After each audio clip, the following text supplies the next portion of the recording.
کی دیواریں ہل گئی، چشمے فلک نے خون برسایا،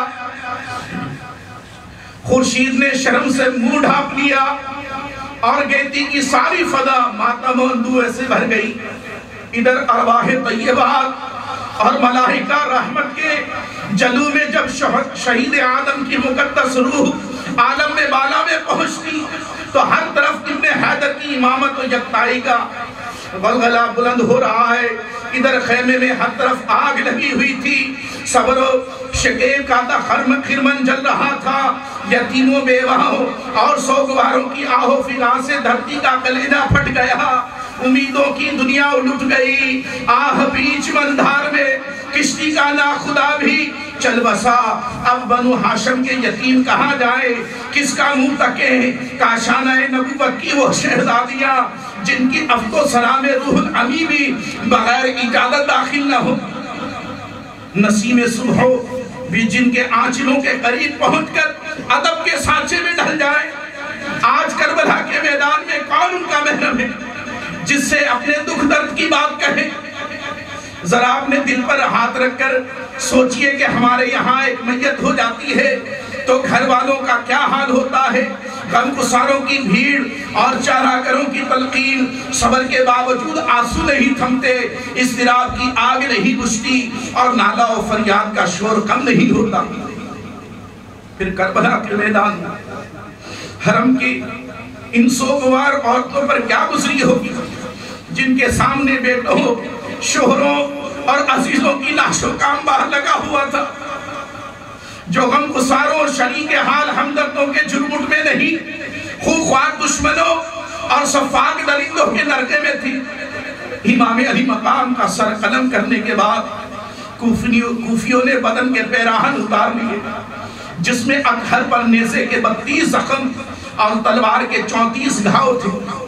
ابن سعد کے حکم پر یزیدی فوج کے 10 نامداروں نے سیدہ فاطمہ کے لگتے جگر کی نعش کو گھوڑوں کی ٹاپوں سے روند ڈالا۔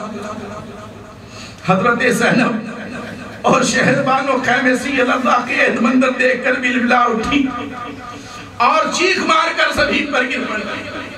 اس کے بعد شمر اور ابن سعد دندناتے ہوئے خیمے کی طرف بڑھے۔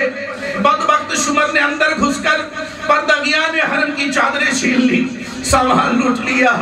حضرت زینب رضی اللہ تعالیٰ عنہ بنت علی رضی اللہ تعالیٰ عنہ نے غیرت و اضطراب کی آنکھ میں سلگتے ہوئے کہا، شمر تیری آنکھیں پھوٹ جائے تو رسول اللہ کی بیٹیوں کو بے پردہ کرنا چاہتا ہے۔ ہمارے چہروں کے محافظ شہید ہو گئے، اب دنیا میں ہمارا کوئی نہیں ہے۔ یہ مانا کہ ہماری بے بسی نے تجھے دلیر بنا دیا ہے، لیکن کیا کلمہ پڑھانے کا احسان بھی تو بھول گیا؟ سنگ دل ظالم ناموس محمد صلی اللہ تعالیٰ علیہ وآلہ وسلم کی بے حرمتی کر کے کہہ خدا بندی کو حرکت میں نہ لا۔ تجھے اتنا لحاظ بھی نہیں کہ ہم اس رسول اللہ کی نواسیہ ہیں جس نے حاتم طائی کی قیدی لڑکی کو اپنی چادر اڑائی تھی۔ حضرت زینب رضی اللہ تعالیٰ عنہ کی گرشتی ہوئی آواز سن کر عابد بیمار لڑکھڑاتے ہوئے اپنے بستر سے اٹھ کھڑے ہوئے اور شمر پر تلوار اٹھانا ہی چاہتے تھے کہ ضعف و نقاہت سے زمین پر تشریف لے آئے۔ شمر نے یہ معلوم کرنے کے بعد کہ امام حسین رضی اللہ تعالیٰ عنہ کی آخری نشانی ہے، اپنے سپاہیوں کو حکم دیا کہ اسے بھی قتل کر ڈالو تاکہ حسین رضی اللہ تعالیٰ عنہ کا نام و نشان دنیا سے بالکل مٹ جائے۔ لیکن ابن سعد نے اس رائے سے اتفاق نہ کیا اور یہ معاملہ یزید کے حکم پر منحصر رکھا۔ شام ہو چکی تھی، یزیدی فوج کے سردار جشن فتح میں مشغول ہو گئے۔ ایک پہر رات گئے تک سرور و نشاط کی مجلس گرم رہی۔ ادھر خیمے والوں کی یہ شام غریبہ قیامت سے کم نہیں تھی۔ حرم کے پاسبانوں کے گھر میں چراغ بھی نہیں جل سکا تھا، ساری فضا سوگ میں ڈوب گئی تھی۔ مقتل میں امام کا کچلا ہوا لاشا بے گور و کفن پڑا تھا۔ خیمے کے قریب گلشن زہرا کے پامال پھولوں پر دردناک حسرت برس رہی تھی۔ رات کی بھیانک اور وحشت خیز تاریکی میں اہل خیمہ چونک چونک پڑتے تھے۔ زندگی کی یہ پہلی سوگوار اور اداس رات حضرت زینب رضی اللہ تعالی عنہ اور شہربانو رضی اللہ تعالی عنہ سے کاٹے نہیں کٹ رہی تھی۔ رات بھر خیمے سے سسکیوں کی آواز آتی رہی، آہوں کا دھواں اٹھتا رہا اور روحوں کے قافلے اترتے رہے۔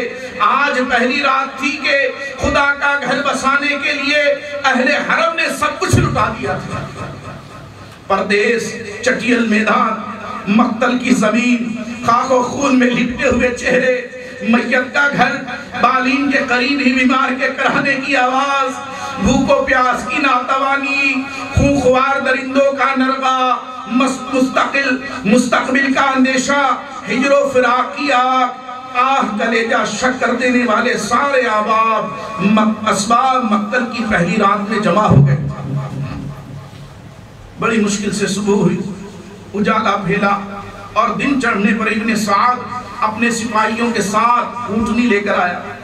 اس کی ننگی پیٹھ پر حضرت زینب رضی اللہ تعالی عنہ، حضرت شہربانو رضی اللہ تعالی عنہ اور حضرت زین العابدین رضی اللہ تعالی عنہ کو سوار کرایا گیا۔ پھول کی طرح نرم و نازک ہاتھوں کو رسیوں سے جکڑ دیا گیا۔ عابد بیمار اپنی والدہ اور پھوپھی کے ساتھ اس طرح باندھ دیے گئے کہ جنبش بھی نہیں کر سکتے۔ دوسرے اونٹوں پر باقی خواتین اور بچیاں اسی طرح رسیوں میں بندھی ہوئی سوار کرائی گئی۔ اہل بیت کا یہ لٹا پٹا قافلہ جس وقت کربلا کے میدان سے رخصت ہوا، اس وقت قیامت خیز منظر ضبط بیان سے باہر ہے۔ واقع کربلا کے شاہد کا بیان ہے کہ خولی جگر گوشہ بطول کا سر مبارک نیزے پر لٹکائے ہوئے اسیران حرم کے اونٹ کے آگے آگے تھا، پیچھے 72 شہداء کے کٹے ہوئے سر دو سرائے اشکیاء لیے ہوئے تھے، دوسرے اشکیاء لیے ہوئے تھے۔ خاندان رسالت کا یہ تاراج قافلہ جب مقتل کے قریب سے گزرنے لگا تو حضرت امام علی مقام رضی اللہ تعالیٰ عنہ کی بے گورو کفن نعش اور دیگر شہداء حرم کے جنازوں پر نظر پڑتے ہی خواتین اہل بیت بہتاب ہوئے۔ دل کی چوٹ ضبط نہ ہو سکی، آہو فریاد کی صدا سے کربلا کی زمین ہل گئی۔ عابد بیمار شدت اضطراب سے گش پر گش کھا رہے تھے اور حضرت شہربانو رضی اللہ تعالیٰ عنہ انہیں کسی طرح سنبھالا دے رہی تھی۔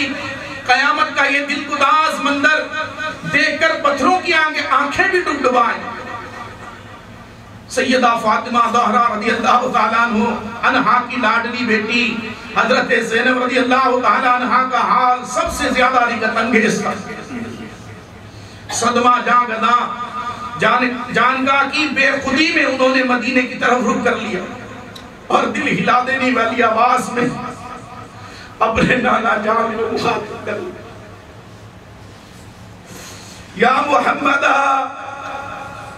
یا رسول اللہ، یا حبیب اللہ۔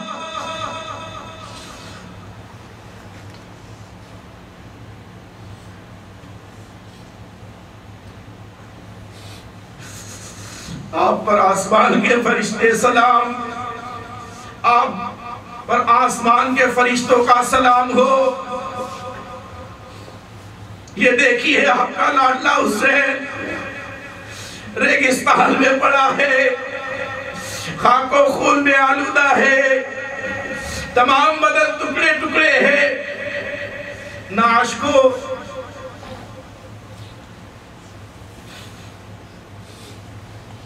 گورو کفن بھی میسر نہیں ہے۔ نانا جان، آپ کی تمام اولاد قتل کر دی گئی، ہوا ان پر خاک اڑا رہی ہے، آپ کی بیٹیاں قید ہیں، ہاتھ بندھے ہوئے ہیں، مشکیں کسی ہوئی ہیں، پردیس میں کوئی ان کا یار و شناسہ نہیں۔ نانا جان اپنے یتیموں کی فریاد کو پہنچیے۔ ابن جریر کا بیان ہے کہ دوست دشمن کوئی ایسا نہ تھا جو حضرت زینب رضی اللہ تعالیٰ عنہ کے اس بیان پر عابدہ نہ ہو گیا ہو۔ اسیران حرم کا قافلہ اشکبار آنکھوں اور جگر گداز سسکیوں کے ساتھ کربلا سے رخصت ہو کر کوفے کی طرف روانہ ہو گیا۔ شام ہو چکی تھی، ایک پہاڑ کے دامن میں یزیدی فوج کے سرداروں نے پڑاؤ کیا۔ اسیران اہل بیت اپنی اپنی سواریوں سے نیچے اتار لیے گئے۔